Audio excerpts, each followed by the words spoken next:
আমরা যে লঞ্চটিতে রয়েছি এর ভিআইপি কেবিন দেখলে আপনার চোখ কপালে উঠবে। এই ভিআইপি কেবিনের ভেতরে রয়েছে একটি ডুপ্লেক্স বাড়ি, যে বাড়ি ভাড়া নিয়ে আপনি পরিবার পরিজন নিয়ে গন্তব্যে যেতে পারবেন। প্রিন্স আওলাদ 10 লঞ্চে মোট ভিআইপি কেবিন সংখ্যা 9টি, যেখানে সিঙ্গেল এবং ডাবল কেবিনের সংখ্যা 8টি, আর ডুপ্লেক্স বাড়ি রয়েছে একটি। ডুপ্লেক্স এই কেবিনটিতে প্রবেশ করলেই প্রথমে দেখতে পাবেন একটি বিশাল রুম। বিশাল একটি বেডের পাশাপাশি রয়েছে একটি টেলিভিশনও, বসার জন্য সোফা, আবার আলাদা আলাদা ওয়াশরুম, বারান্দার সাথে দৃষ্টিনন্দন সি ভিউ কর্নার। এর উপরেই রয়েছে আরেকটি বেডরুম, এখানেও পাবেন একই রকম সুযোগ সুবিধা।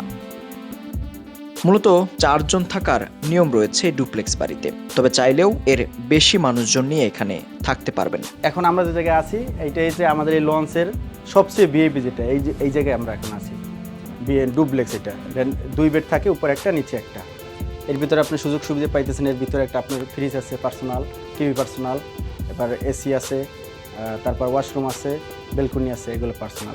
এই জায়গায় আপনার মূলত 4 জন হচ্ছে অ্যালাউ আপনার কোম্পানির পক্ষ থেকে। এছাড়া আপনারা যতজন আসতে পারেন, ওটা সমস্যা না।